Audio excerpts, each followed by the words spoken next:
Hi, I'm Chris Nesi from the House of EdTech Podcast, a part of the Education Podcast Network, just like the show you're listening to right now. Shows on the network are individually owned and opinions expressed may not reflect others. Find other interesting education podcasts at edupodcastnetwork.com.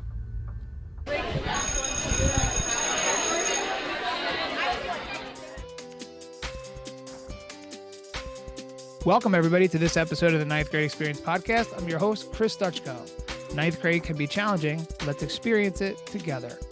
And today's episode, we're coming to you live from one of the ballrooms here at the Kalahari Resorts in the Poconos. This is the third year in a row that the Ninth Grade Experience Podcast was asked to come and present at the PETE&C Technology Conference in the Poconos.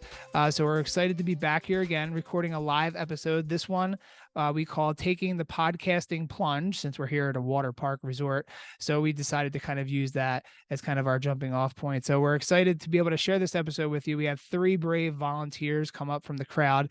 Kim, Karen, and Allison came up to speak about their ninth grade experience, what technology they're seeing in the classrooms and how it can impact ninth graders.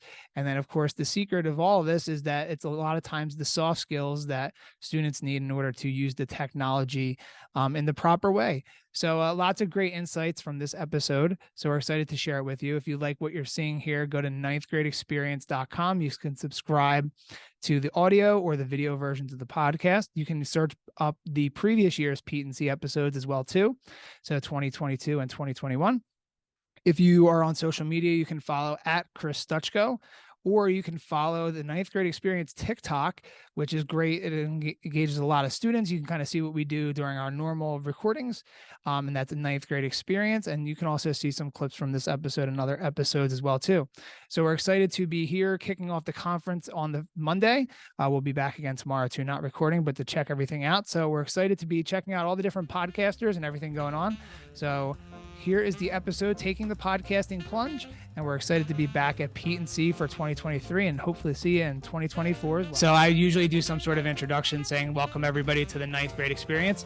So we're here today from PETE&C 2023 for our third year back coming to do the ninth grade experience here. So we have three volunteers here that are willing to come up and talk about their ninth grade experience, about technology in ninth grade and how they can kind of incorporate all this. This is the end of this session that we're doing here. So I'm going to let them go across. We're sitting here, if you can see on YouTube or if you're listening, we're in a panel and we're just going to go straight across to my left. So if you wouldn't mind just giving a little introduction on who you are. Sure. My name's Kim McBryar. I'm a teacher in the Montauk School District. My name is Allison Keefe. I'm an instructional coach at Agora Cyber Charter School and the co-host of the Cyber Sisters podcast. Karen Leisey, and I am the high school librarian at Manheim Township. So we have a wider range, and it's really cool when I come to PETE&C to do this. It's not just classroom teachers. I get people from all different schools. I teach in a public school, but we have different schools represented and those kinds of things. So the first question that we always ask the guest, the lights just went off. I guess that's the cue for us to go. Thanks, everybody. But we always ask our guests, what was their ninth grade experience like? So I always tell adults, you don't have to mention the year and you don't have to mention where if you don't want to, guilty till you're presumed or innocent till guilty if you want to protect where you're from. But just let us know a little bit about what your ninth grade experience was like. And I guess we can go left to right, or if somebody really wants to go first. Oh, I can go first. So the year was 1995. And there was no internet yet. There was internet. We just didn't have it in my high school. But we had computer labs. So we would type and we would play games and we would print things out. And we did research the old fashioned way with books and stuff. And then once before I graduated, then we, actually were able to use the internet. And I was also a ninth grader in 1995 too, which is awesome. I remember going to my high school and it was like the first time that we didn't have the AOL dial-up internet. Like I had that at home where, if you remember, people in the audience probably remember where it's like and then somebody tries to go on the phone and then it's, sounds like that. And then we had like the Ethernet and it was awesome. So yeah, it's 1995. All right. So I usually don't get people that are ninth graders the same year that I was in ninth grade to start. So that's a good one. Other people up here want to share their ninth grade experience? You guys make me feel like young. I was in ninth grade in 2004. And it was kind of, I feel like an awkward time in terms of the technology that was available. You did have the beginnings of like, I had like one of those like flip cell phones. I think at some point I got in my like 9th grade experience, those keyboard ones that were like really cool. You pulled out and you could do the typing there. So we had some technology integration. We definitely had like the cart that came around with like early old school laptops. And I think like maybe 2 of our teachers had smart boards, and that was the coolest thing. It was like a pilot. It was like a big deal. But you still weren't at the point where you were doing a lot of your actual assignments on the computer, right? It was a big deal for you to go home and like type something up as opposed to like handwrite things out. So I had to still learn cursive. Ooh, learning cursive. I know I have kids in elementary school right now, and I think they maybe got 1 day of cursive. So if we have any elementary teachers out there that are, want them to learn cursive, I feel you for people that want that. So, and then our last person here about. I'm a senior citizen on the panel. I was in 9th grade in 1991. This was before all of the stupid things that you did were actually recorded by anyone. If you had the friend who maybe took a Polaroid. But as far as the technology went, we were definitely Oregon trailing it. The floppy disks of Where in the World is Carmen Sandiego. We did have computer labs with our Apple IICs, and we were learning how to code things for projects. We did do the old school card catalog, library search, magazine search, things like that. So yeah, I was actually like a 9th grader, like you 95. And yeah, I was a 9th grader in college in 1995. And again, this is one of the reasons why I like doing this kind of episode here, is because you get a wide range. And then, we're all here at this technology conference trying to learn how to best reach our students now, but we're all coming from a different point of where we kind of started. So looking back on your 9th grade experience, was there something during that year that kind of led you to where you are today, whether that's being a teacher, whether that's being interested in technology or being involved in education? Was there something during that year that you can remember kind of led you to being here today in Kalahari today? I actually always fall back on my story of how I became a librarian, and I loved my librarians at the Ephrata High School. They were amazing. And just, they had all of the cool stuff. So when we got to test things out, it was always in the library. They always had like the newest technology that we were working with. And I just established a relationship with them, and they were just amazing. They took me to my library science day at Kutztown, and that's how I ended up at Kutztown, and how I ended up where I am right now. And I just sort of have always been on that technology path, and I feel like I owe it all to my librarians, as always. I feel like mine was a yes and a no. Very famously, on my very first day of 9th grade, I went into a class where the teacher had asked us about what we wanted to do with our future, and really talked to us about the importance of taking high school seriously, right? You're coming here, you're finding your path, and the stuff that you do now really matters for your future. And I went home in tears telling my mother that I had no idea what I wanted to do with my future, and everyone else in my class knew. Now, if I could go back in time, I would tell myself half those kids did not end up doing the things that they said they were going to do in that 9th grade class, right? But I was 100% convinced that I had to figure it out.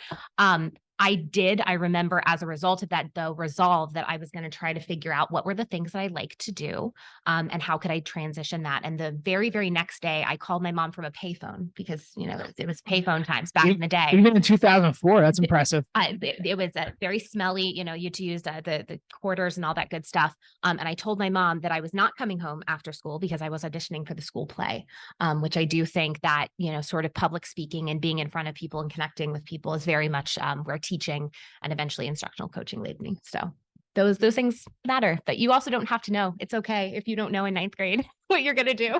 Or even today. I know that some of us sitting up here are still trying to figure out what we're trying to do even today. That's true. And in the audience as well too, maybe. I think I came from a very, very small school district.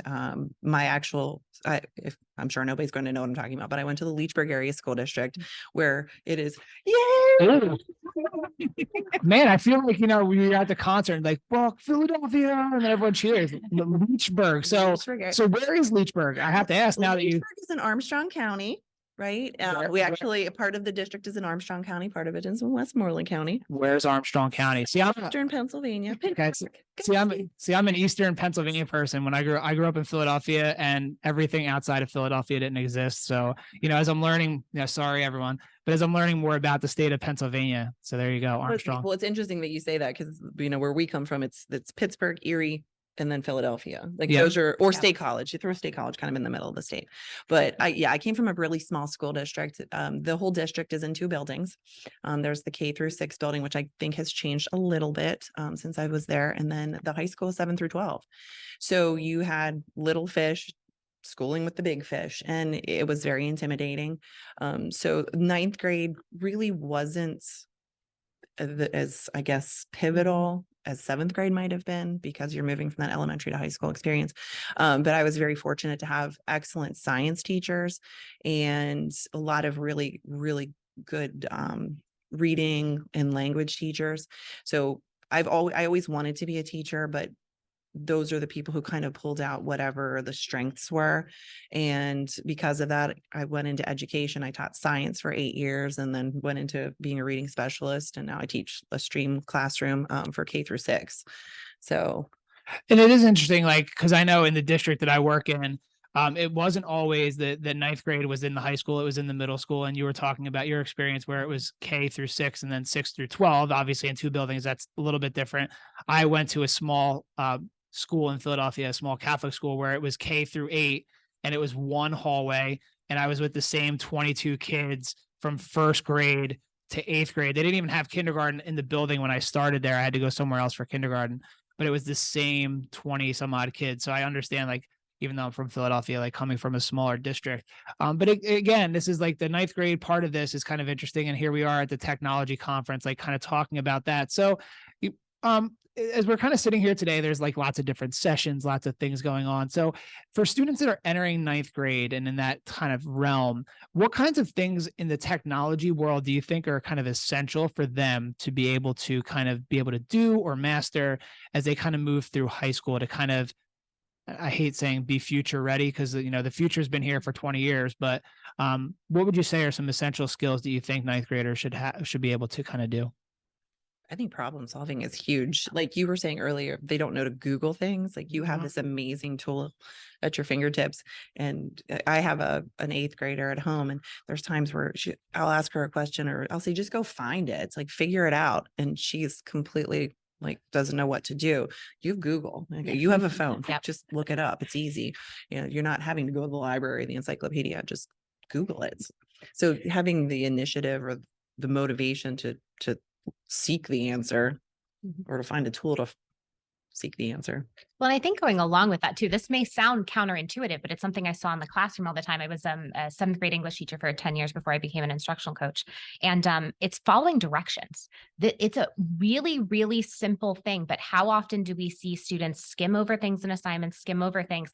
And that same pattern of behavior shows up when now it's time to problem solve. Now it's time to create. You can Google an answer to, how do I upload this to YouTube? How do I sound mix? How do I stream or put something together? And what you're going to find are things like how-to videos or tutorials, and you can't just skim through those. You really have to understand how to break down those parts and execute on them and think about them as multi-step things. So it sounds counterintuitive for something that's all about creation, but following directions is a really important sort of baseline step.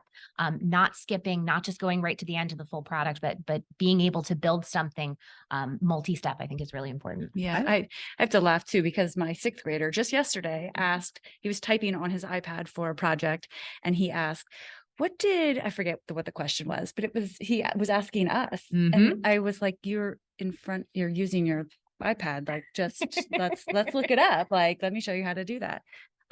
So that was kind of interesting, but also just like time management too. Yes. I think that especially in high school, the transition from 8th grade to 9th grade can be so hard, and just sort of knowing that, like, I'm going to maybe have homework, and so I should not spend an hour on TikTok, and like, maybe I should carve out that Mhm. time, and maybe there are tools to help them do that, or I don't know. They just, I think, maybe need some time management skills sometimes. I think there's a lot of things that need to be scaffolded. Like you were talking about following the directions. Yeah. And that's one of the things I find too, is I tell my kids, you're not always going to have another person to talk to. Sometimes Yes. you're going to have to problem solve on your own. Mhm. You're probably going to be looking for those how-to videos. Mhm.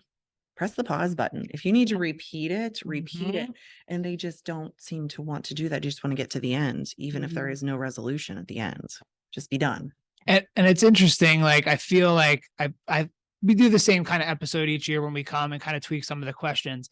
But in the years past, where I've asked people on the panel, what technology thing do students need to learn? If you were paying attention in the audience, and up here, no one ever talks about any sort of tool. It's never like they need to learn how to do this. They need to learn how to do that. It always comes back to these, like, the air quotes soft skills of like time management and how to search for things, or like how to not just type in the question that's on my sheet and pray that the teacher has used something that they could find. Jeez. Yeah, like Ask Jeeves. Yeah, oh my gosh, Jeeves. Back in the day. Way back when. Jeeves, I think, has retired and gone to a better place. But it's I just think it's really interesting. Like, we're here at this technology conference and everyone's like all teched up and, you know, all these new things. And I know Chat GPT is having a session right now too. So thanks for coming to this one, and when you could be there learning about that. But they're doing more throughout the week, so you should go then later. But, you know, we all want to learn the coolest new techniques. Like, I was just in a session about Flip and Canva. But then when you ask teachers or educators, it always comes back to, can the student advocate for themselves? Can they actually solve a question? So I think it's really interesting when we have these conversations that's kind of seems what it always comes back to. And, you know, I don't know if anyone wants to add anything more to that, but I just think it's really interesting that it never kind of turns out that way. Oh, we have somebody from the audience that wants to add something in. Do you want me to run over with the microphone? Okay.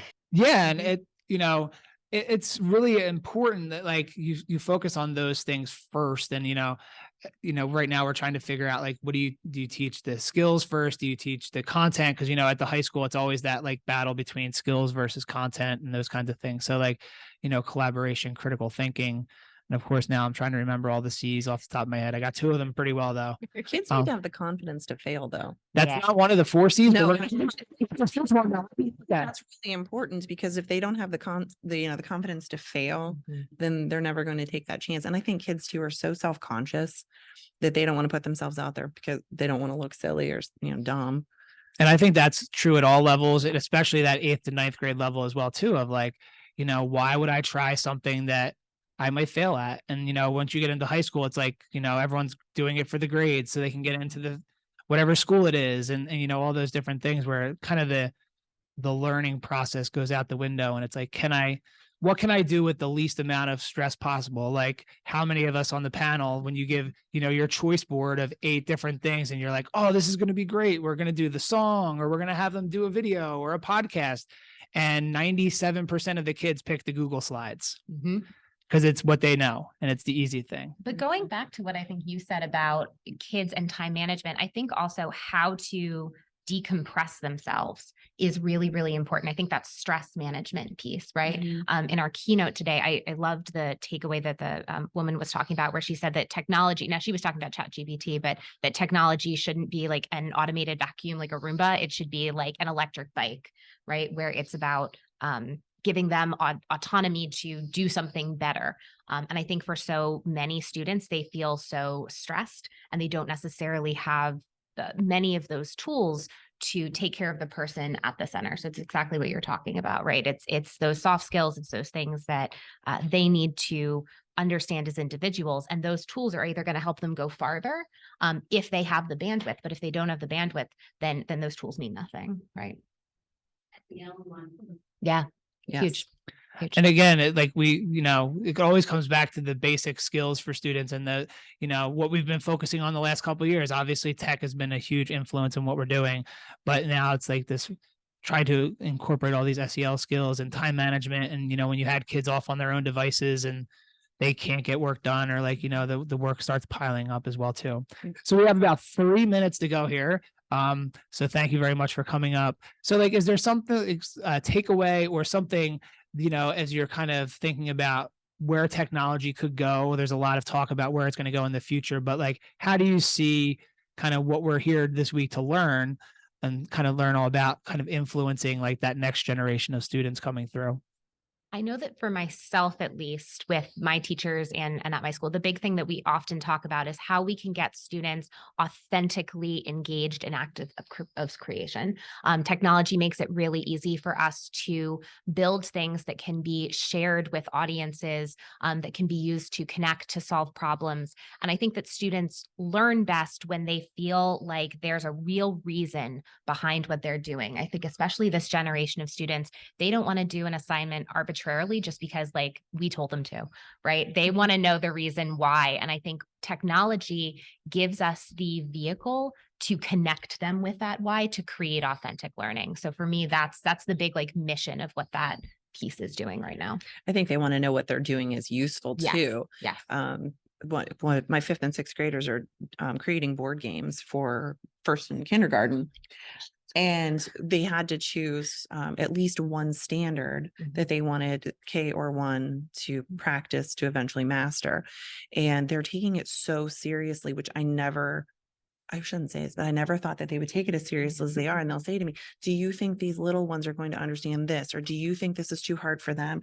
And it's really good to know that they do care and they do have the empathy for those little guys. And they're putting everything that they've got into this because they want those little ones to succeed with whatever the standard was that they chose. So yeah, that authenticity and the engagement, and it doesn't have to have a ton of technology involved, but let them understand that technology is a tool that we can use. You still need to have face-to-face conversations with people. If you're using your Google slide deck to just kind of keep track of the progress of the project, that's fine. You're still using it and there's a place for it and everybody's got it because it's been shared. So it doesn't have to be this, we're completely immersed in our Chromebook for everything. I will say that I just built 2 podcasting studios in my library this past year, and we have 3 podcasting sets, and my high school students have been so excited to podcast, which is why I'm here, because I wanted to pick up some ideas. Putting a microphone in front of students that just like to hear themselves talk has been really an amazing thing. And like, there are kids who are going to their teachers and saying, how can we use the podcasting equipment? And our teachers are coming to me and saying, what do I need to do? Like what? And it's been so great. I could probably do an entire session myself on some of the stuff that we've done. It's been a lot of fun this year, but like, I think adding a new element for us at the high school where it wasn't just like, here's the same 10 things that you can always do. Like, here's now a new thing that you haven't done yet, because sometimes we get this like new shiny thing. And then as it trickles down in the K to 6 world, by the time they get to us, it's like old news. They don't care about it anymore. It's like, whatever. So this was like a really cool, like new thing for us. And it's been great. Very engaging. So we've made it to the end, and you hit on the exact reason why I like the podcast. I like to hear my own voice. So you win the prize for figuring it all out. So thank you very much for everyone that's here in the audience and for the people that came up on the panel. So you got a chance to see how podcasting is made and kind of the sauce, the secret sauce behind it. And what we're going to do next is we'll end the video, we'll download it, and we'll run it through some stuff, and then it will show up anywhere where you listen to podcasts, the 9th grade experience. You just go to Google and hit in 9th grade experience, and it will be there. So thank you everyone for joining us. Thank you. And if you have any questions, feel free to come up and ask, or if you want to just camera bomb and you want to come in, you can do that too. So thank you, everybody. Thank you. That was fun.